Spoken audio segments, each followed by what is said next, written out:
Shalom, bertemu lagi bersama saya, Christian. Nah, dalam video kali ini, saya ingin membahas tentang pemahaman Alkitab secara mudah, singkat, padat, dan jelas.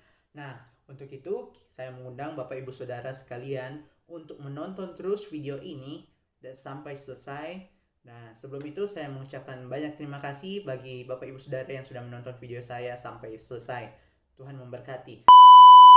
Nah, kita masuk pada poin yang pertama. Poin yang pertama, kali ini saya membahas tentang irisan Alkitab. Kalau Bapak Ibu Saudara melihat gambar di samping saya, di sini saya membahas tentang Alkitab yang terbuka. Gambar di samping saya adalah gambar Alkitab yang terbuka.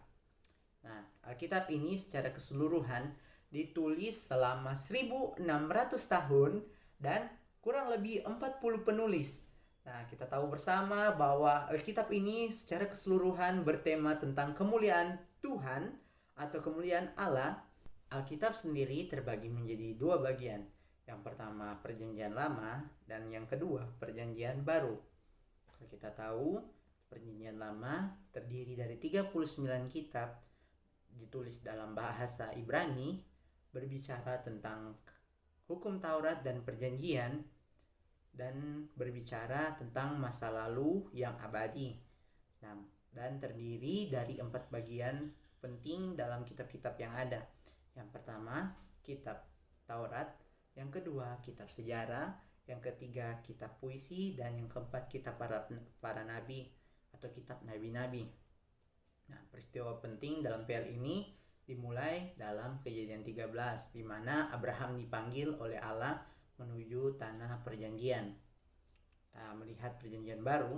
Perjanjian baru ini ditulis sebanyak 27 kitab, terdiri dari kitab Injil, kitab para rasul, kitab surat-surat, dan kitab Wahyu. Dan kita lihat juga bahwa kitab-kitab dalam perjanjian baru ini ditulis dalam bahasa Yunani.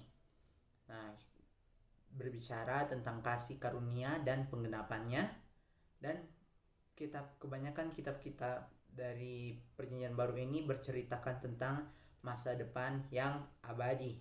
Kita melihat selanjutnya, saya ingin membahas tentang peta-peta Alkitab, di mana tempat-tempat ini yang dilewati sehingga menjadi bukti sejarah. Nah, kalau yang kali ini saya membahas tentang perjalanan Abraham. Tempat-tempat yang ia lalui adalah Ur Kasdim, Babelonia, Haran, Nineveh Asyur, dan yang terakhir Kanaan. Nah, untuk itu kita lihat juga peta selanjutnya.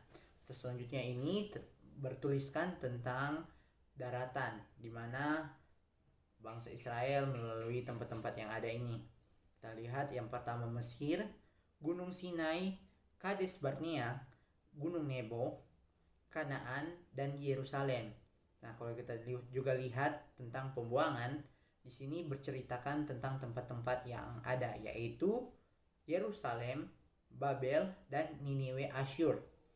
Nah, kalau kita lihat juga dalam peta-peta Alkitab, terdapat berbagai kumpulan air atau tempat-tempat air yang ada. Kita lihat juga tempat yang pertama yaitu Teluk Persia, Sungai Efrat, Danau Galilea, Laut Mediterania, Laut Mati, dan Laut Merah. Kemudian saya ingin menceritakan tentang kisah-kisah Alkitab secara singkat, dimulai dari kisah ciptaan. Kisah ciptaan ini di mana manusia pertama diciptakan oleh Allah, yaitu pria dan wanita, Adam dan Hawa. Kemudian dalam Kejadian 3, manusia jatuh dalam dosa pertama. Nah, di mana dosa pertama ini Allah memberikan Injil yang pertama tentang penebusan dari dosa. Nah, untuk itu kita lihat selanjutnya kisah-kisah selanjutnya, di mana Adam dan Hawa membentuk sebuah keluarga dan memiliki anak bernama Kain dan Habel. Nah, Kain dan Habel ini, Kain membunuh Habel karena Habel persembahannya berkenan di hadapan Tuhan, sedangkan Kain tidak berkenan di hadapan Tuhan, sehingga Kain memiliki rasa cemburu terhadap Habel dan dia membunuh Habel. Nah, selanjutnya juga kita mengetahui bahwa dalam Kejadian 6 menceritakan tentang Nuh. Nuh ini utusan Allah untuk menyelamatkan manusia, Tapi sejak dia berkhotbah, mereka tidak ada yang percaya, dan Allah menyuruh Nuh untuk membuat sebuah batra. Nah, dalam batra ini hanya 8 orang saja yang selamat, dan berbagai macam jenis hewan, yang ada sepasang hewan haram dan beberapa sepasang hewan-hewan yang tidak haram. Nah, kita tahu juga bahwa dalam kisah air bah ini Allah pada akhirnya menyesal karena telah membunuh manusia ciptaannya. Nah, sehingga pada saat itu Allah membuat perjanjian dengan Nuh, di mana Allah tidak akan memusnahkan manusia lewat air bah lagi. Dan sebagai tanda, Allah memberikan tanda pelangi. Dalam kejadian sebelum manusia itu dikacau balaukan bahasanya. Nah, disinilah mulai manusia terpencar ke seluruh dunia. Nah, kita melihat dalam kejadian 13 di mana Abraham ini dipanggil. Kalau kita tahu bersama, kisah Abraham ini ditulis kurang lebih 2000 tahun sebelum Masehi. Nah, panggilan Abraham ini yang pertama. Nah, di mana Abraham ini harus pergi, terdapat 3 perjanjian antara Abraham, yaitu tanah, benih, dan berkat. Abraham memperanakan Ismail dan Ishak, dan Ishak ini yang dipilih Allah sebagai anak perjanjian. Nah, kalau kita tahu bersama, Ishak memiliki anak bernama Esau dan Yakub. Nah, Ishak memperanakan Esau dan Yakub. Nah, dari Esau dan Yakub, Allah memilih Yakub untuk meneruskan kisah-kisah Alkitab selanjutnya. Yakub memperanakan 12 suku Israel. Nah, kita tahu bersama bahwa Yusuf ini sama seperti ayahnya. Dia ditulis sekitar 2000 tahun sebelum Masehi. Nah, kita tahu bersama Yusuf ini menjadi budak di Mesir sebelum ia menjadi Perdana Menteri di Mesir. Nah, sejak kematian Yusuf di Mesir, bangsa Israel yang hidup di Mesir hidup menjadi budak karena Firaun yang baru tidak mengenal siapa Yusuf. Jasa-jasa Yusuf terhadap Mesir. Nah, selama 430 tahun Israel ditindas oleh bangsa Mesir sebagai seorang budak. Nah, mereka meminta kepada Tuhan untuk menyelamatkan mereka dari perbudakan ini. Kemudian Allah mempersiapkan seorang anak yang kita tahu bersama, anak ini bernama Musa. Musa ini ditemukan oleh putri Firaun saat putri Firaun sedang mandi di sungai. Nah, kita tahu Musa ini ditulis pada tahun 1500 tahun sebelum Masehi. Nah, kita tahu bersama 40 tahun pertama Musa hidup sebagai keluarga kerajaan Mesir. Kemudian ia memberontak terhadap Mesir karena melihat caranya bangsa Ibrani dibunuh oleh bangsa Mesir atau orang-orang Mesir, sehingga ia membunuh orang Mesir tersebut. Kemudian ia melarikan diri dari Mesir. Nah, 40 tahun pertama ini Musa bertemu dengan istrinya, anak dari Yitro. Kita tahu bersama dalam 40 tahun kemudian atau umur 80 tahun Musa dipanggil kembali untuk pergi ke tanah Mesir untuk menyelamatkan umat-umat Israel atau saudara-saudaranya umat Israel. Nah, akhirnya setelah 10 tula yang terjadi di bangsa Mesir, Musa akhirnya diizinkan keluar oleh Firaun untuk membawa bangsa Israel keluar dari tanah Mesir. Kemudian Musa menuju ke Gunung Sinai, di mana Gunung Sinai ini merupakan gunung Tuhan, di mana Musa bertemu dengan Tuhan selama 40 hari. Tahu bersama di Gunung Sinai ini Tuhan memberikan 10 hukum Taurat. Nah, pesan yang ada dalam kisah kitab Musa ini tentang moral, sosial, dan upacara keagamaan dari bangsa Israel. Kemudian Musa ini bersama bangsa Israel menuju Kades Barnea, dan kemudian Tuhan membuat bangsa Israel berputar di padang gurun selama 40 tahun. Nah, cerobohan Musa tidak Tuhan untuk memasuki tanah Kanaan. Musa sendiri telah memberikan 5 khotbah penting untuk bangsa Israel. Nah, untuk menggantikan Musa, Tuhan memilih Yosua. Yosua ini merupakan abdi Musa, di mana Tuhan berkenan terhadap Yosua, dan Yosua ini merupakan kaki tangan dari Musa. Yosua ditulis sekitar 1500 tahun sebelum Masehi. Nah, Yosua ini bertugas untuk menyelesaikan tugas-tugas dari Musa. Yosua diberikan tugas oleh Tuhan untuk merebut tanah Kanaan. Nah, kita tahu bersama kisah-kisah perebutan tanah Kanaan ini yang paling populer yaitu kisah tentang kota Yeriko dan kota Ai. Nah, setelah Yosua berhasil merebut tanah Kanaan, Tuhan menyuruh Yosua untuk membagikan tanah-tanah tersebut kepada 12 suku Israel. Nah, setelah Yosua meninggal, tidak ada orang yang memerintah terhadap bangsa Israel.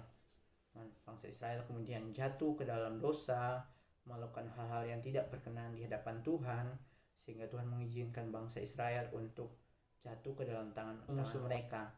Nah, kita tahu bersama juga ini dalam kisah anarki, di mana Tuhan mengirimkan 12 hingga 13 hakim.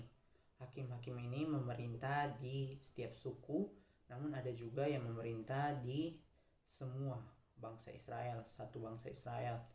Nah, kita tahu bersama selama 350 tahun kisah anarki ini berlangsung. Kemudian pada hakim yang terakhir, Samuel. Kita tahu Samuel ini merupakan hakim terakhir. Pada zaman Samuel memerintah, rakyat Israel meminta seorang raja, menghendaki seorang raja. Dan raja pertama yaitu Saul. Tetapi ketika Saul tidak berkenan lagi di hadapan Tuhan, maka terpilihlah Daud. Ketika Daud meninggal, di sini Tuhan memberikan perjanjian dengan Daud, yaitu perjanjian Daud. Nah, perjanjian Daud ini ditulis sekitar 1000 tahun sebelum Masehi. Setelah Daud meninggal, Salomo menggantikan Daud sebagai seorang raja. Namun ketika Salomo pada istri-istrinya dan ala-ala istrinya, sehingga ia jatuh dan dia kemudian meninggal. Setelah dia meninggal, kerajaan terbelah menjadi dua, yaitu kerajaan utara dan kerajaan selatan. Kita tahu bersama kerajaan utara ini dipimpin oleh raja bernama Yerobeam, dan kerajaan selatan dipimpin oleh Raja Rehabeam. Nah, kerajaan utara ini atau kerajaan Israel memiliki 10 suku Israel, sedangkan kerajaan Yehuda atau kerajaan selatan hanya memiliki 2 suku, suku Benyamin dan suku Yehuda. Nah, kita tahu bersama kerajaan ini banyak nabi-nabi yang muncul. Nabi-nabi ini ditugaskan Allah untuk mengingatkan para raja yang ada. Setelah 20 raja setelah Yerobeam memerintah, yaitu sekitar 200 tahun, maka akibat dari ketidaktaatan kerajaan utara, maka Tuhan membuat mereka dibuang ke tanah Asyur. Nah, setelah 20 raja setelah Rehabeam, karena mereka jatuh ke dalam dosa, tidak taat kepada hukum-hukum Allah, maka Tuhan mengizinkan bangsa Yehuda untuk jatuh ke dalam pembuangan, yaitu dibuang ke tanah Babel. Nah, kerajaan Yehuda ini memerintah selama 350 tahun. Dan dalam kejadian ini Allah juga memberikan perjanjian, yaitu perjanjian baru. Bangsa Israel dan bangsa Yehuda dibuang ke dalam pembuangan dalam tahun yang ke-500 sebelum Masehi. Terdapat 70 tahun bangsa Israel dan bangsa Yehuda dibuang ke tanah pembuangan. Mereka kembali ke tanah Israel, kembali ke Yerusalem dalam 3 perjalanan. Nah, yang 3 perjalanan pertama ini yaitu perjalanan dengan Zerubabel, Esra, dan Nehemia. Nah, kemudian setelah bangsa Israel pulang dari tanah pembuangan, nah, Allah tidak berfirman lagi kepada bangsa Israel. Ini disebut dengan masa senyap, di mana Allah tidak berfirman kepada bangsa Israel. Dan dalam kejadian ini seorang raja dilahir dan memerintah atas seluruh dunia. Raja ini bernama Raja Alexander Agung. Dia seorang Yunani Dan akibat dari pemerintahannya, setiap tulisan yang ada dalam Alkitab, kisah-kisah yang ada dalam Perjanjian Baru menggunakan sistem pemerintahan Romawi atau Helenisme. Atau bersama juga kitab Perjanjian Lama juga sempat ditulis dalam terjemahan Septuaginta atau terjemahan Yunani pertama. Setelah Allah tidak berfirman lagi, akhirnya Yesus lahir. Dan Yesus lahir ini pada abad 1 atau abad pertama, di mana kehidupan Yesus ini hidup selama 33 tahun dan ia melakukan pelayanan selama 3,5 tahun di dunia ini. Ia mati untuk menebus dosa kita, kemudian bangkit dan naik ke surga dan duduk di sebelah kanan Allah Bapa untuk menghakimi setiap manusia. Nah, setelah kejadian Yesus ini, setelah Yesus naik ke surga, orang-orang Israel berkumpul di atas loteng Israel. Nah, ke-12 rasul ini dalam kisah-kisah ini disebut dengan hari Pentakosta, di mana Allah mencurahkan Roh Kudus kepada setiap murid-murid Yesus yang ada di loteng Yerusalem. Kejadian inilah disebut dengan gereja pertama. Akhirnya Injil dibagikan.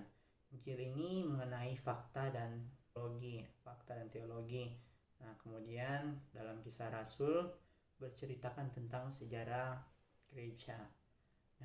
Kalau kita mengetahui bersama, terdapat beberapa surat. Surat ini antara lain surat-surat dari Paulus maupun surat-surat umum. Dan pada akhirnya Alkitab ditutup oleh Kitab Wahyu, di mana Kitab Wahyu ini bercerita tentang masa depan kekekalan, bahwa Allah itu adalah Alfa dan Omega. Ia adalah Allah yang awal dan akhir. Untuk itu melihat bahwa tidak ada hal lain atau tidak ada jalan lain yang menyelamatkan kita selain daripada percaya kepada Yesus. Sekian dari video saya kali ini, kiranya bisa berkenan bagi Bapak Ibu Saudara dan dapat dipahami oleh Bapak Ibu Saudara, dan Tuhan Yesus memberkati.